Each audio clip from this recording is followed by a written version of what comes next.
Hey guys, it's David here, and it's currently day 243. I hope you guys had a good day and are doing better than yesterday. But the time is currently 5:32. So today is Saturday. That means I'll be going out with my sister and not my sister, my family to buy some groceries. But before I do that, I'm gonna get some work done. I'm gonna start my morning routine, go to the gym, and hopefully I can come back and do some work before I leave. But if not, that's totally fine because we will have plenty of time to do what we need to do. But I guess today I also want to touch more on why having excess fatigue can stop you from finding your purpose. It was something I was supposed to talk about yesterday, but obviously I totally forgot. So let's start the day now, and I'll catch up with you guys in a bit. Hey guys, it is around 6:27.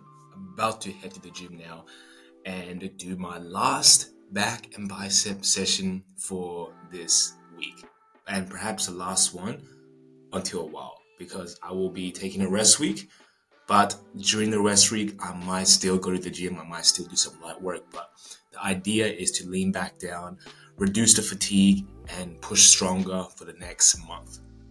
And that is how I manage fatigue, or one way to manage fatigue is when you just go too much, you gotta back down. Because when you back down, you're actually not taking a step back. You might think you're losing progress, you might think you're wasting time where you could be using it to optimize muscle gain. But that's simply not true. Because sometimes when you're actually training too hard, you're doing counterproductive work. You could be killing your muscles, you could be killing your gains. So it's just to know when it is to back down, just to know when it is to just say to your ego, look, I can't do this every single day. I have to back down for my body to recover so I can push stronger for the next week, for the next month, or even the 3 months. So taking some time back is a strategic plan that I believe all of us should integrate into our life, whether it's going to the gym, whether it's working, whether it's just taking care of yourself. Just know if you push hard every single day, then it would be only wise to have some time to yourself, have some time to pull back. But when you pull back, the times when you do relax and rest your body and mind, make sure you are effective at doing that instead of doing it half-heartedly, thinking and resting, but you're still working and you're not quieting your mind nor your muscles. So that being said, I'm gonna make today's exercise count and push to the extremes. Hopefully I'll be sore as heck, but not too sore because I still have to save some energy for work.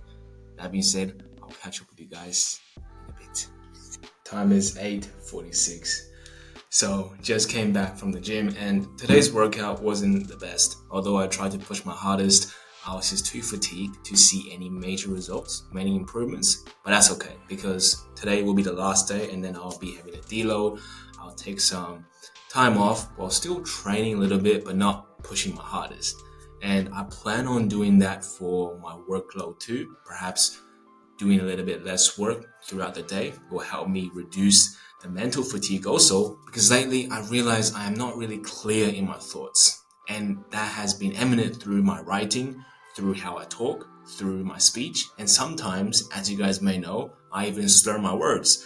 And this is all because just build up fatigue does this to you.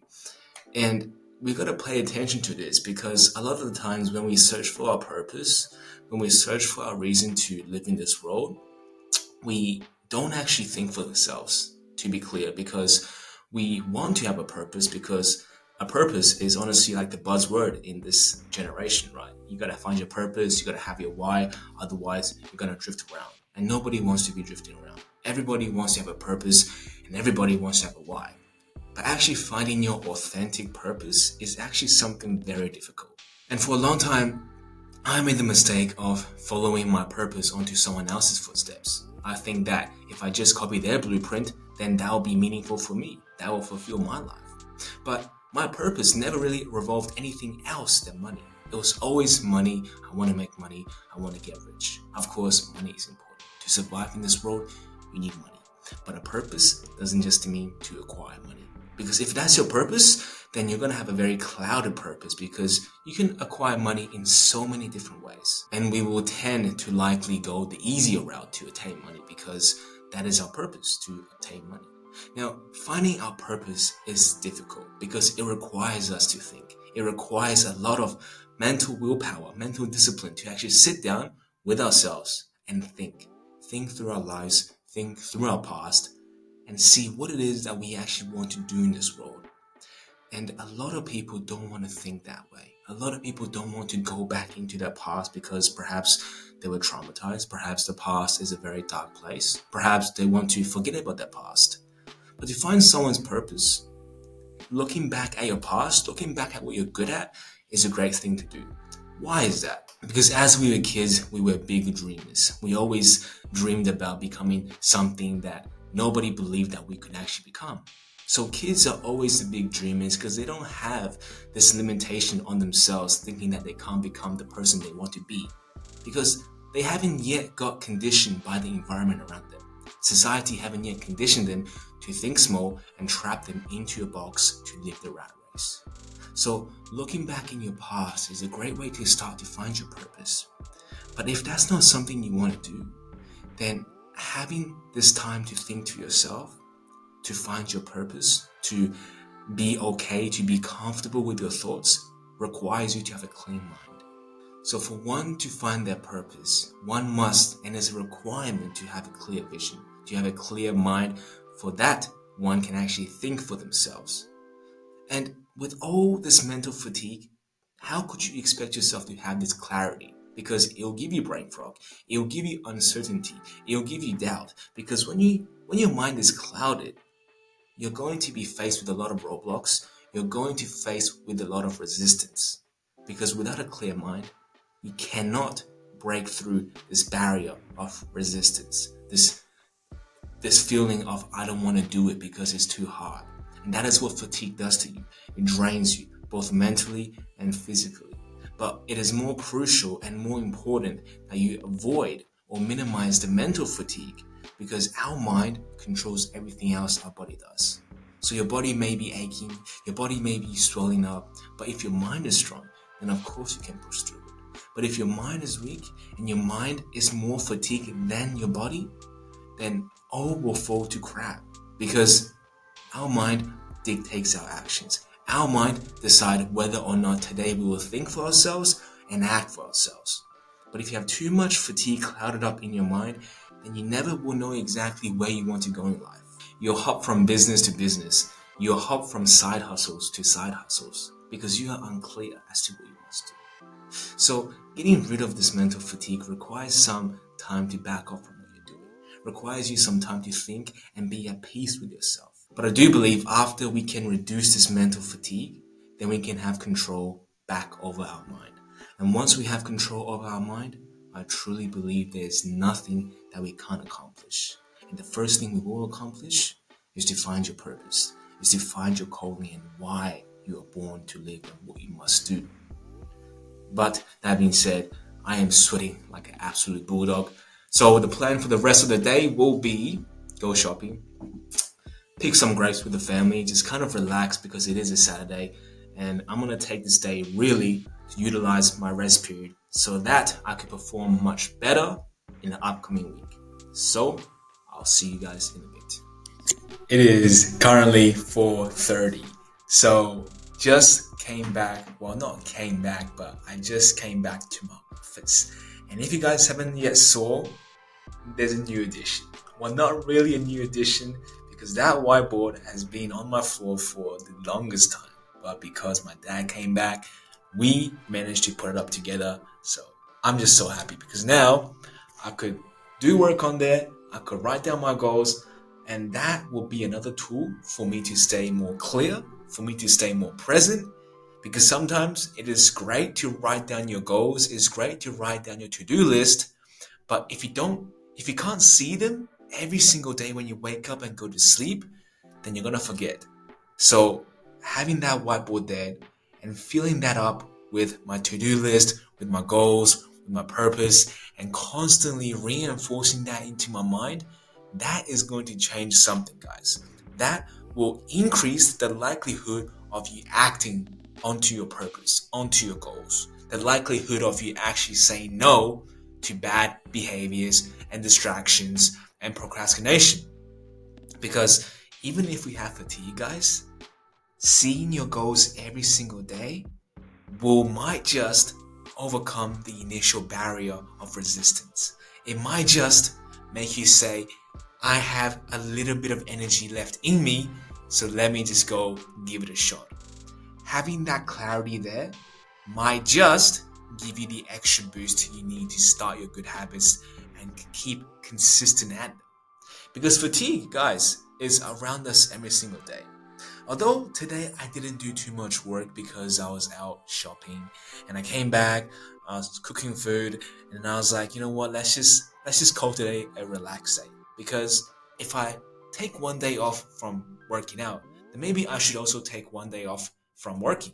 Now I do that. However, I take half a day off because I don't see myself and I don't see the reason to just take a whole day off from work because I believe that mental fatigue builds up slower than physical fatigue. That is only if you have minimum stress and minimum anxiety, which is something I haven't been having lately. So my anxiety and stress is through the roof, but I definitely has dropped down after I found my purpose, after I found my why. But what I was trying to say is, which I totally forgot. So taking most of today off, I have yet to see an improvement in my productivity. Or, matter of fact, I don't think taking a day off entirely does help me in a major way than just taking a few hours off work. But today, I am not going to just not do anything still. This is actually the first official time I stepped back into my office besides this morning. And I plan on doing something today, but whether I'm going to do some hard work or not is still a bit uncertain because I have just meditated about 10 minutes ago. I have just done my journal about 2 minutes ago. So my clarity is still a bit off because I have just been, even though I have taken the day off today, guys, my mind is still racing because when you make that transition from being a bit couch potato-ish, you don't want to do things, to someone who wants to get things done right away, when you make that paradigm shift, you change your world. You change how you perceive things, you change how you value your time, and you change how you respect yourself. And for me, having that high regard for myself is to not waste a single precious moment doing something that is not worthwhile. Is to use all my time effectively and doing something that is going to put me one step ahead of the other. And sometimes that just means resting great. But I do also want to do some work today. And I know it is, I just have this itch, guys. I have this itch that I just want to scratch. And if I don't scratch this itch, it's only just going to get more itchier. It's going to bother me. So it is more beneficial for me to just do something. Whether that's just reading a book for an hour, just doing some coding for an hour, or just reviewing the things I have done today will just be better than doing nothing. But before I do that, and I think I'm gonna do that tonight, but I do want to spend some time with my sister because I made the promise. Although I don't really like to play kids games or just walk around the house, I think it's better than doing nothing because she has been watching TV for the whole day like any other kid out there. So I think it'll just be better for me to kind of take her and just do something around the house. And I think that'll be beneficial for me too. Pretty therapeutical, but I'm gonna do that now. And perhaps after that, after dinner, I will do some work, read some books, and just call it a day there.